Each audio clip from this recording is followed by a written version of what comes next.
As a Pac-12 diehard and loyalist, I had told friends 5 years ago that it wasn't going to survive. If you were great and you beat your Oregon States, Arizona States, and Washington, you ended up playing for the national championship if somebody thought you were good enough. So it's a different time. SEC Big Ten money is just greater.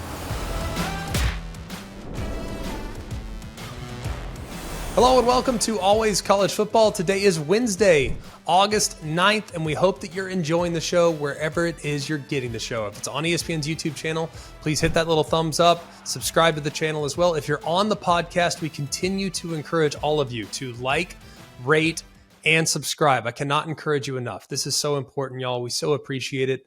We work hard to try to put this show out for you guys to make sure you are as informed as anybody as it relates to the college football space. We're going to continue to push great content. We're going to continue to talk big picture college football. And we're going to start breaking down some games, man. Can't wait to get to these games. Want to give a special shout out to a couple of the people that left really nice reviews the last couple of days. Blaine W., nothing but college football, man. You got it. We appreciate you very much. Iro806, thank you again for your kind words. And then College Football Fan / Go Utes.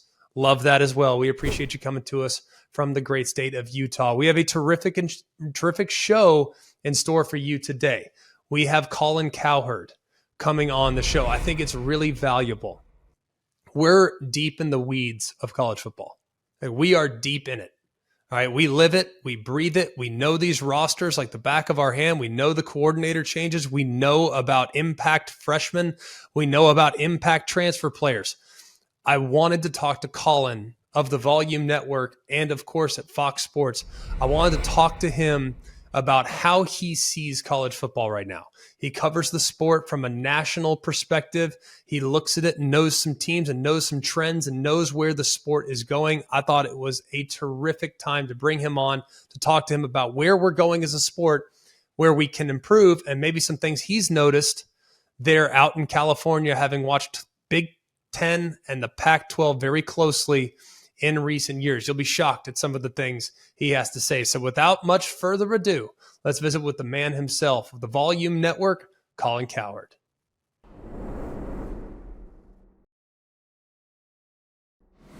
But when did you notice that it really pivoted to more of a USC feeling dynasty or a Mac Brown dynasty where the offense is a 60-40 advantage?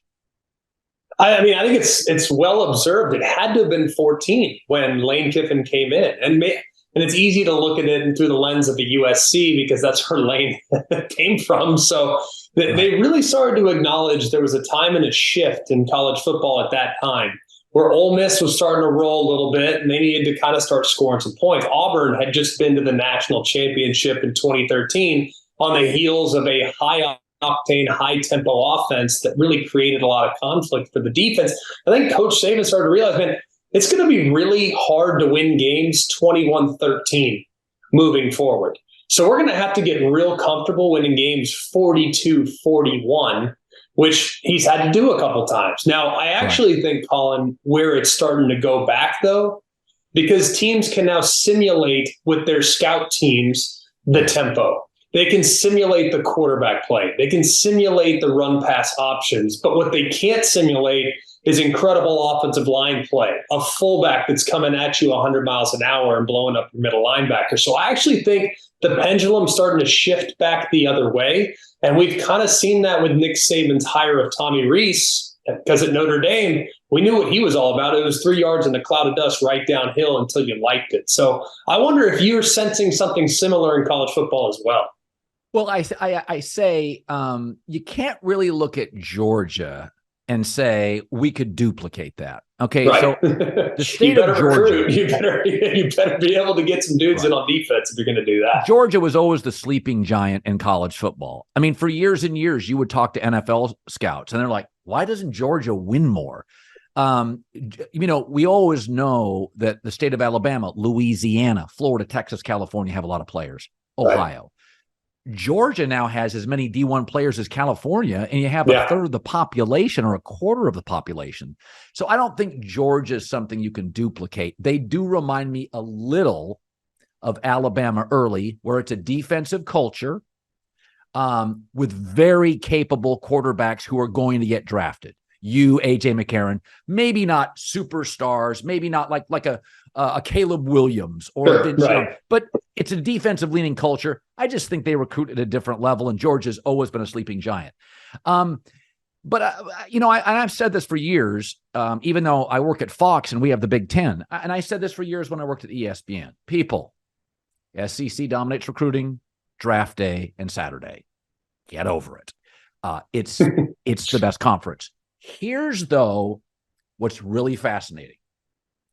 By including Texas and Oklahoma, and I think specifically Texas, that's another game on the schedule that's going to be, it's becoming an arms race. Texas money, Texas coaching.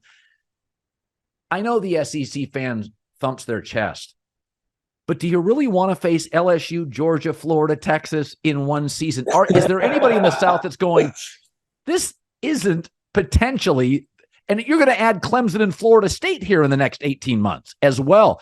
Could you become just too rich? You're the AFC. You're too powerful. There's too many stars. I think that there are programs, Mississippi State, a good example. When the schedules came out for the 24 season, Mississippi State didn't have Alabama on the schedule. They didn't have many of their SEC West foes, and they were doing parades through the middle of Starkville. But hang on, that's your closest team as far as proximity is concerned, even closer as far as just straight mileage from Starkville to Tuscaloosa than it is to Oxford, Mississippi, where Ole Miss resides. And they said, no, we don't want to play them. So I think for some, they are a little bit, not want to say intimidated, but they kind of acknowledge where they are at in the pecking order. But I also think, too, if players are going to flock to it, and the money's going to be there. But we look at the Big Ten is comparable. I mean, yes. I think Wisconsin's an unbelievable program with tremendous history and success. We know what Michigan is. We know what Ohio State is. I've seen Michigan State at their best, even though they didn't have their best that day, but they were an 11-win team 10, 12 years ago, playoff team back in 15. SC is, I think, you referenced Georgia as a sleeping giant. SC to me has been the sleeping giant for 2 decades because there was a time when I was 15 years old when I never thought I'd see them lose a game. I think UCLA is dangerous because Chip Kelly now in the NIL era with his NFL pedigree understands how to work that system. Washington is just getting started under Kellen DeBoer. So I don't think there's one right now that is significantly more difficult than the other. I think the SEC's bottom is better than the Big Ten's bottom. But at the top, you have very capable programs with tremendous resources at their disposal. As a Pac-12 diehard and loyalist, I had told friends 5 years ago that it wasn't going to survive. And my takeaway was once the NFL came back to Los Angeles with 2 teams, is that, Pete Carroll was in a time, no NFL in LA, all the resources, all the time, sellouts. And also people were spending their money on USC. People were totally supportive of USC. Games were sellouts. Also, you didn't have a Pac-10 tournament you could lose. You didn't have to play a semifinal game. If you were great and you beat your Oregon States, Arizona States, and Washington, you ended up playing for the national championship if somebody thought you were good enough. So it's a different time. And so I'm not that I'm not bothered. I'm bummed out about the Pac-12. Sure. But it's a SEC Big Ten money is just greater. How is that viewed in the South? How do you look at it? You guys always think we're soft out here anyway, but how is it viewed that the 4 best teams are basically going to join the enemy in the Big Ten?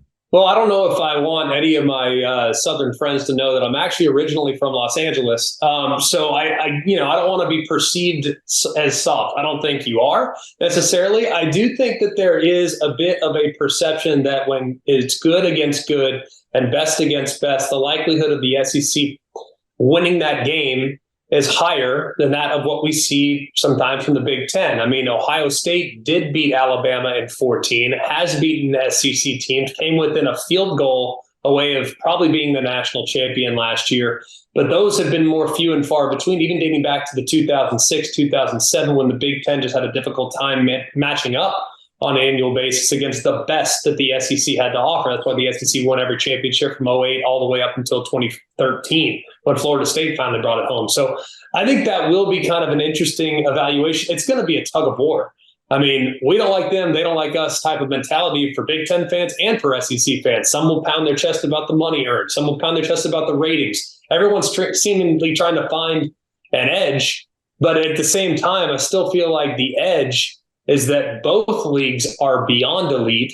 It's just whether or not now the Big Ten, which doesn't have as much talent density as the SEC, if they'll be able to go south and attract kids up to the north to play at some of those places with a few less Division I level high caliber prospects that they would normally have at their disposal in the SEC. Like South Carolina goes down the street, they can get 15 guys that can play high level D1 ball. Iowa might have to go 250 miles in every direction, and they might not find that many. So I think it's just a little bit more difficult when it comes to the recruiting pipeline. But if the identities are clearly established in the Big Ten, I think they can play with anybody.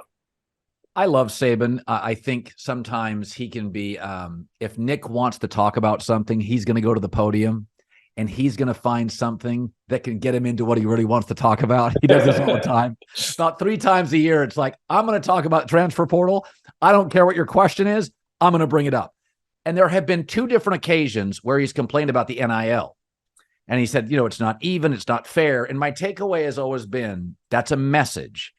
And my gut feeling was he's a little concerned about Texas, that the fact that Texas money is like USC can't compete with it. Phil Knight in Oregon can't compete with it. The Longhorns have 2 to 3 billionaire donors. Right. When Nick talks about the NIL, my takeaway is he's doing some battles with Sark, and some of these, they're wrestling people away. I mean, they're getting great recruits. That's my take. What is yours when he complains about the NIL? Because Alabama's collective, I'm sure, is just fine. Why is he doing that? I think it's as much, Colin, to rally the troops of his own fan base. Everyone made a big deal about the argument between Jimbo Fisher and Nick Saban back in the summer of 22. It was never about Jimbo Fisher and Nick Saban. It was never about Alabama against Texas A&M. What he was doing and what he thought was a controlled environment amongst friends and family, unknowing that there was televisions there and all this other stuff, he was basically saying, hey, look, these guys, look at the recruiting class they were just able to bring home. You guys better step it up.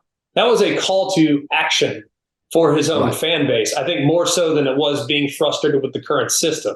Look, I mean, are there as many billionaire donors in the state of Alabama as there are in the state of Texas? No, but I would be willing to probably on the record and saying I'd be willing to bet that people worth $500 or $600 million are putting up a higher percentage of their net worth to make sure that Alabama succeeds than maybe in Texas or in California or other places. It just means a lot in this particular state. So I will be interested to see how that all unfolds and how the arms race really ends up working out. I'm really actually more interested, though, not as much in NIL, but what would you do if you were one of those teams right now that is perceived to not have that war chest of NIL at your disposal? If you're behind as far as your approach right now and your television contract, I don't want to say Florida State and Clemson because I think they have enough resources to be able to support them on the recruiting trail. Just look at how they've fared in recent years.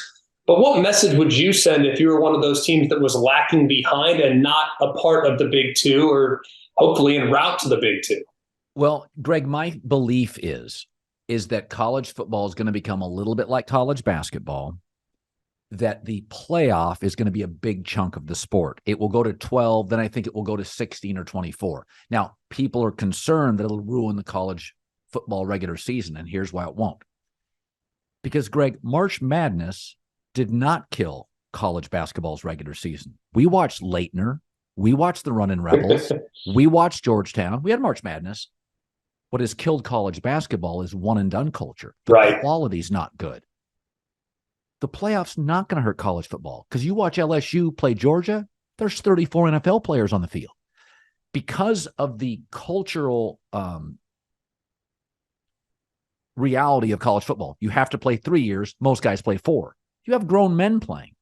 People think by adding to the playoff, it'll hurt college football's regular season. And I said this 2 days ago on my show.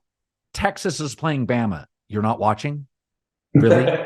Georgia's playing LSU or Oklahoma. You're not watching? Really? USC's at Michigan. You're watching, and you're watching even though they may meet again in the playoff. You're watching because Caleb Williams is going to be against their first-round quarterback pick. It's Harbaugh and Lincoln Riley. End-of-year playoffs don't kill the sport. Lack of quality has killed college basketball. Hell, Victor Wembanyama, he didn't even play college basketball. Scoot Henderson, Jalen Green. So as long as you're forced to go to college, I'm going to watch Georgia, Bama, LSU, Texas, Oklahoma, USC, Michigan, Ohio State. So, but I do think, Greg, to your initial question, the bottom part of that, 10, 11, 12, that's going to be the area where an Oregon State can win that Mountain West if that happens, and they can get in. You're going to get 4 from the SEC, 4 from the Big Ten, 1 or 2 from the Big 12. But instead of getting like Cincinnati, and we argue about it, you'll get 2 of those. You'll get 2 of those. And so I think what will happen is we're going to do 12 for about 4 years. It's going to make everybody a fortune, and everybody's going to go, all right, let's go to 16. And it won't hurt the sport. You're going to watch Auburn, Alabama, even if you played a second time. Greg, you and I have watched March Madness since we were kids. If Duke and Carolina play in the Elite Eight for the 4th time, we're watching. Yeah. You're right. There's no denying that. But I am curious, your thoughts. Are we getting to a point in the NIL era, in the college football world, where they're looking at the top 25? The coaches poll came out the other day, and people are saying, all right, how many teams can win it? And people aren't getting past 5 right now as far as teams that can actually win the championship. Now, can Caleb Williams elevate his team to a level that is just unrecognizable and maybe pull off 2 upsets en route to a championship? Sure. But the Vince Young taking over the game against USC back in 2005 doesn't feel like it's as capable nowadays. Do you still think that Cinderella, or a run like a Cinderella, is possible in college football? Yeah, I do, because I think the SEC's always had more elite athletes, but the game used to be tighter and smaller, and that Nick Saban could suffocate you. I watched Ohio State play Georgia, and just because of those receivers for Ohio State and C.J. Stroud, they moved that ball. I thought they were a better team that day. Right. Caleb Williams, Quinn Ewers, C.J. Stroud. The game is if you go back, Greg, and go back to Nebraska when they were winning titles, they had 1 receiver wide. Right. I mean, everybody was jammed up on the size of my screen. The game is so fast and so wide, and so many young players now want to be quarterbacks or wide receivers that nobody, including Nick Saban or Georgia, is going to cover Marvin Harrison.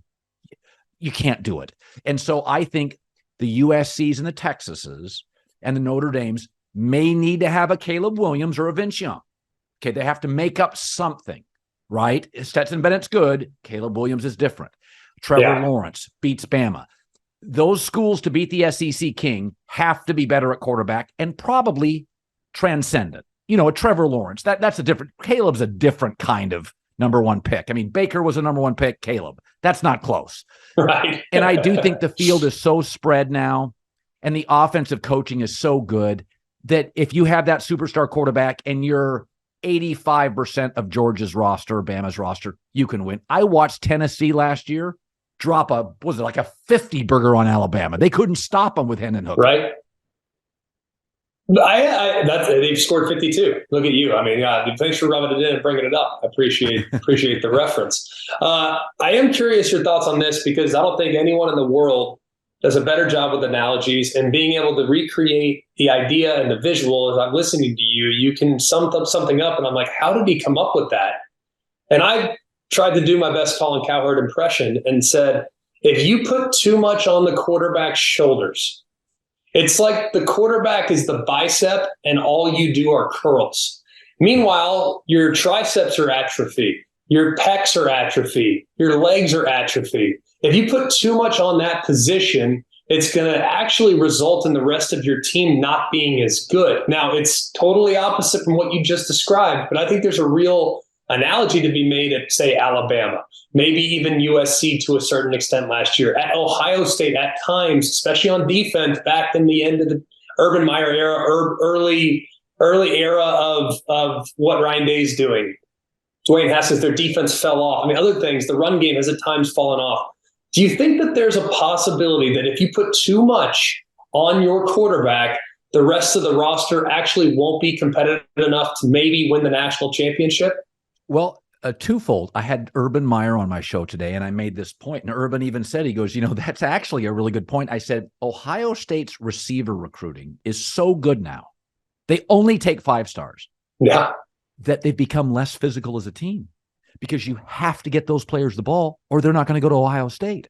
And I said to Urban, I watch Ohio State, and it's almost like, okay, we got to give Marvin 8 looks. We got to get this could not. And I said, I feel like Ohio State is not a finesse team. Ask Georgia, but they're not quite sure what they are. Simultaneously, Michigan has doubled down on physical play and running, and now they've separated between the two.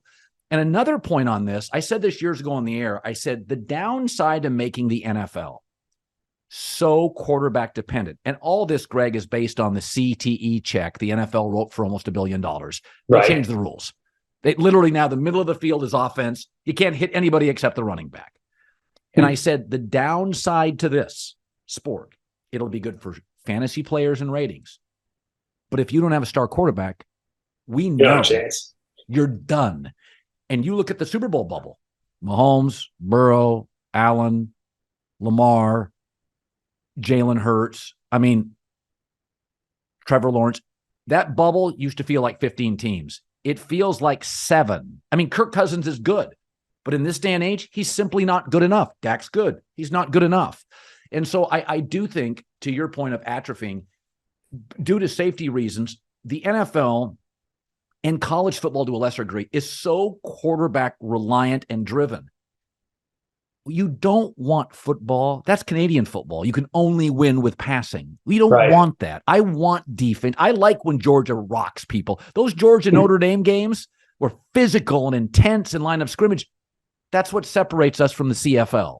Yeah. So I do think physicality is still a huge. I mean, listen, the best offensive line wins most NFL games. If you have a competent quarterback and you control the clock, you win most games. At least to a certain, I've gotten to the point in college football, though, because of the advent of spread and no huddle and all that stuff. It's almost like offensive line play. As long as your line is not a liability. Now, in the NFL, it's different. Those pass rushers, when you got, 35-year-old Von Miller still wrecking havoc. Like, I mean, we were talking about guys that are just different. And not everybody has a guy like that on the end of the line of scrimmage. Now, the SEC, most teams do. Even Mississippi State. Vanderbilt had a guy last year that was legit. Kentucky always has 2 or 3.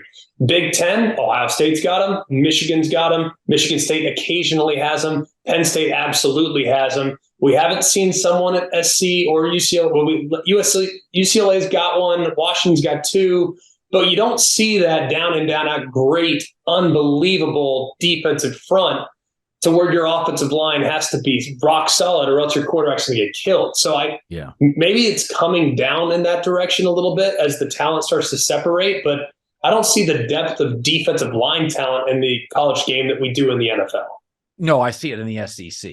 The state of Louisiana probably has 6 million people that live in it, and they have 8 good D1, D-line prospects a year, 8 to 12. Probably. California's got 38 million people. We have 3. Yeah. I mean, some of it, Greg, I've said is diet. The West Coast, it's just health and wellness. You grew up in California. Health and wellness out in California. I mean, like I say this, I had lunch with somebody today, and he's a Californian, and he lives in a different part of the country. He goes, you come back to California, it's like, does anybody eat out here? Like he's like, offensive linemen in high school are 255. It's like, and so I just think other parts of the country, they just, the SEC produces more, Midwest produces them, Northeast does. I always, I kind of feel like this college football season, I'm really excited because I was known when I was at ESPN as a college football guy. Then I thought the sport got really insular and very Southern. And, I would say the SEC is the best, but when you're a syndicated talk show host, you have to talk about national sports. Yeah. I talk a lot of NFL. I'll talk a UFC fight. For about 7 to 8, maybe 10 years, college football, once USC eroded, it felt like the sport was down to 3 teams, Ohio State and 2 SEC teams. I actually think Texas this year, Michigan this year, and USC can play with anybody. Don't know if they can, but I think they match up. Alex Grinch, the coordinator for USC, has got to prove himself. He's got 3 NFL bodies up front. They had none last year. So due to the transfer portal, they got 3 Sunday guys because their corners and safeties are fine. They have maybe the best safety in the country, Kalen Bullock. Their offense is exceptional. They've gone out and gotten NFL bodies on the O-line. So I always feel like with the transfer portal, you can fix one side of the football per year. So USC fixed their offense last year. They went and fixed their defense this year. It takes about 2 years. Without the transfer portal, it took Nick Saban a 3rd recruiting class to get it rolling, right? Like you were part of that. Now it takes 2 years. And I think Brian Kelly, first year, got the offense kind of figured out. Now he's going to get the defense figured out. So I have Michigan facing LSU in the championship. And I don't think LSU is the best SEC team. I don't think they're the deepest. But I love the coach. I love the quarterback. And I looked at their schedule and I'm like, I think LSU is going to, I think they're going to, it's going to be a lot of people knocking each other off. I like LSU a lot. If LSU wins the national championship, what's the headline in the LA Times or wherever, your local paper, the Manhattan Beach Post, whatever it is? Well, I think it would be a real story because Brian Kelly was at Notre Dame and Notre Dame has resonance here. And I think if they beat a Michigan and it was a competitive game, I think it would be a win for college football. It's SEC winning's not bad. SEC beating Michigan State in the playoff by 40 is bad. Right. So if it's LSU 35-33, I got no problem with that. USC losing. I don't want USC and Sam Darnold playing Ohio State and 2 series in. It doesn't even look like they're playing the same sport. Right. So I don't think the SEC winning is bad. I think them dominating and suffocating teams is bad for the sport. So I don't think we'll see that this year. I think Quinn Ewers, Caleb Williams, the Michigan kid, I think those guys can move the ball on anybody. Listen, Ohio State, I thought they outplayed Georgia. I did. I thought that. It'd be hard for us to push back on that. I don't think I could. Yeah. So I think we're in a good spot. I think going forward, the really big brands not in the SEC have really good coaches. And I think that's good. I think Sark, you can say what you want about him. He can recruit and he can coach offense. Lincoln Riley's very clever. Harbaugh's unorthodox, but more than competent. Dabo Swinney's great. So I think we're in a good space right now going forward in college football. As long as FSU and Clemson stay in the ACC, because you thought I was going to not even catch that for a second. What's stopping them from going? You said they were going to the SEC. What's stopping Clemson and Florida State from maybe going to the Big Ten? I don't think they feel like the Big Ten.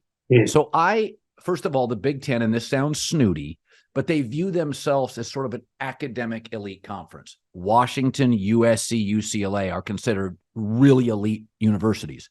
So is Northwestern, Michigan, Penn State. Wisconsin's considered a public Ivy. I'm not knocking Florida State, Clemson. Those feel like football powers. One of the things I appreciate about the SEC is they don't lose any sleep. They love their football. They're not, they're not going to pretend they're this or that. Not that universities don't matter, but they're all in on football. It drives the cultural bus and the revenue bus. I'm okay with that. You know what I mean? I lived down in Tampa. I covered the Gators. I loved the passion. I think the Pac-12 got way too precious. That's why they've unraveled. I mean, Cal cares more about rugby than football some years, so I can't take them seriously. But I do think the Big Ten would love Notre Dame. And if Notre Dame came in, would consider Stanford. But I think some of their school presidents, they view themselves a certain way. And whether it's snooty or not, you may disagree, but I kind of feel that they think Washington and USC and UCLA fit their academic profile. Am I wrong? I think you're 100% right. We've said it before. The only pretentious fan base in the SEC would be Vanderbilt. Everyone else is kind of like, man, we're just happy to be here. Let's win the party, right? Let's win the game, win the party. Let's see what happens. But that's right.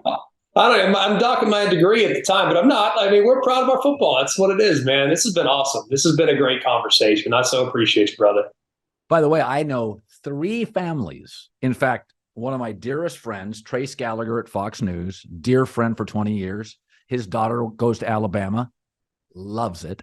So I don't know what it is, but Manhattan Beach, California has a lot of kids that went to Bama. I'm not joking. My daughter went on a leadership conference years ago to Cape Town, South Africa with about 15 SEC girls. and loved it. Loved the girls, and she, she considered it. She considered going to the South. So it's really interesting. I think there's a mystique about the South and country music and college football. It's almost mysterious to kids out west. And I think people are very attracted to it. I know a lot of families, I work out at a gym around the corner from my house, and Alabama is a topic all the time during the football season. There's a lot of Roll Tide shirts in my little beachy California gym. So, and a lot of that Saban. It's the greatest dynasty ever, and it's noteworthy, right? I think it is, but then again, I live 45 minutes from Tuscaloosa, so not exactly in the same part of town as you, buddy. But this has been awesome, man. This is a great conversation. I appreciate you so much. Love what you do. Love what you're doing at the Volume. Appreciate you guys, and we look forward to continuing to watch your pod and your show and listen on FS1, all that other fun stuff, my friend. Great visit with Colin there. Awesome perspective on where he sits out in California on the world of college football. He's so dialed in. I know a lot of people think, hey, he's doing all these other sports, man. I'm telling you, he talks college ball. He loves college ball.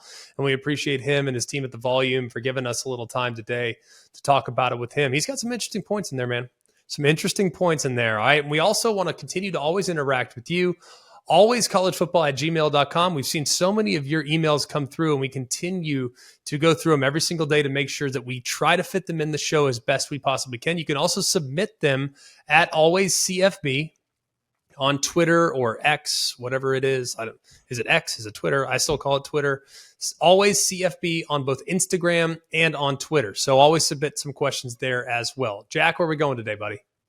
All right, Greg, first one comes from Matt in Kentucky. He wants to know, is Louisville the most improved team in the country with the portal additions? And could Louisville make some noise this year with Jeff Brom?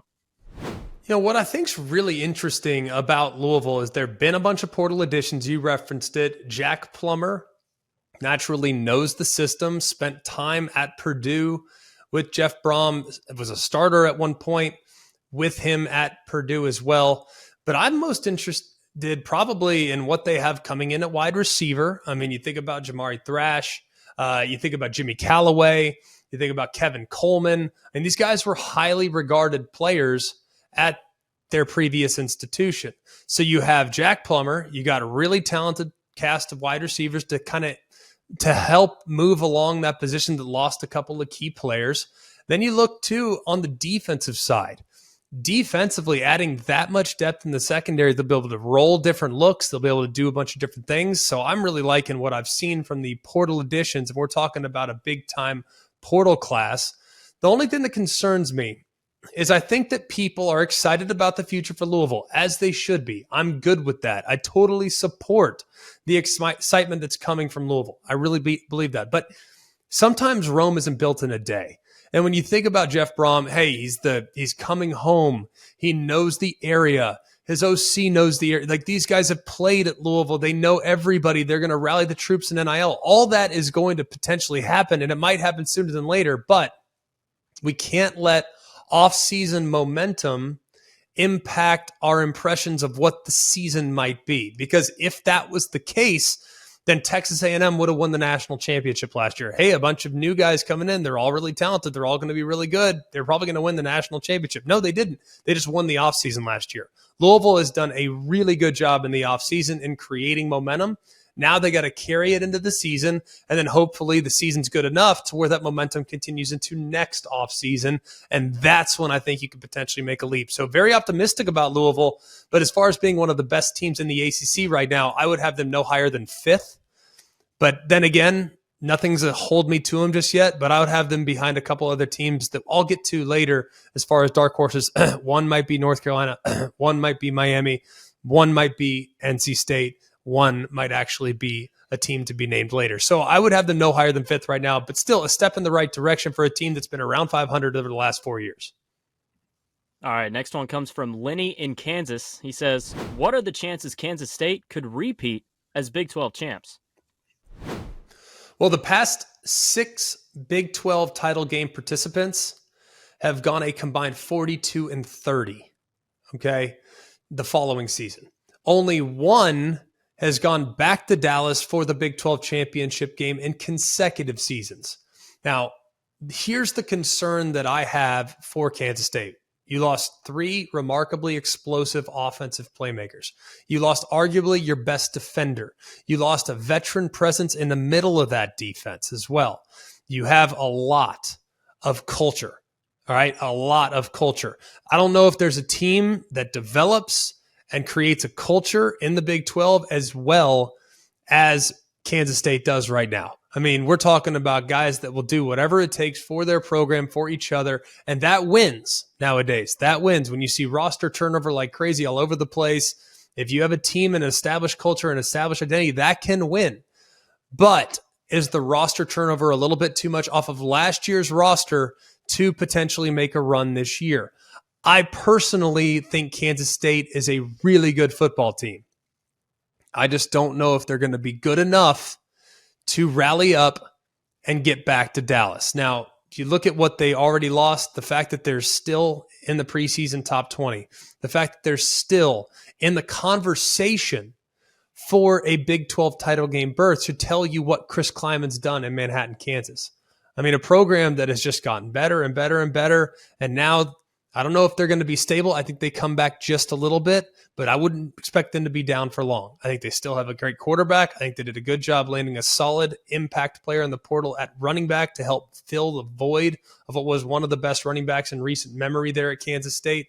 So I think they're going to be really good. I think they'll be really sound, and they're going to be really well coached. But winning the Big 12, I have a really difficult time anticipating that. Now, they're never going to be the most talented team in the Big 12, not at least the way they're currently built. Texas and Oklahoma are going to take the cake there as far as talent on the roster. But their culture is as strong as anybody, which means they can always win the game. Will they? We'll find out. But right now, I don't see them returning to Dallas for the Big 12 title game. Thanks so much for being with us. It was a terrific visit with Colin. So appreciate the time. Highly recommend checking out his show. He loves college football. I mean, he loves it. He can't get enough of it. He watches from 9 a.m. out there in Pacific time all the way to midnight every single week. He can't get enough. So make sure you check him out on the Volume Network. Does an amazing job covering the sport. And man, he's dialed in. I mean, for a guy that has to know the NBA, the NFL, all these other things, he's dialed in. I mean, he knows the sport and covers it closely. That's for sure. We continue to appreciate all of you for liking, rating, and subscribing to the podcast. It means so much to us. And I promise you, every single rating, every single review, we read them and we acknowledge them and we very much appreciate them. So for all of us here at Always College Football, for Mark, Jack, Jake, I'm Greg. We hope you have an amazing day. And remember, it's always college football. Hey guys, it's Greg McElroy. Thanks for watching Always College Football. Make sure you like, rate, and subscribe to ESPN's YouTube channel and wherever you listen to your podcasts.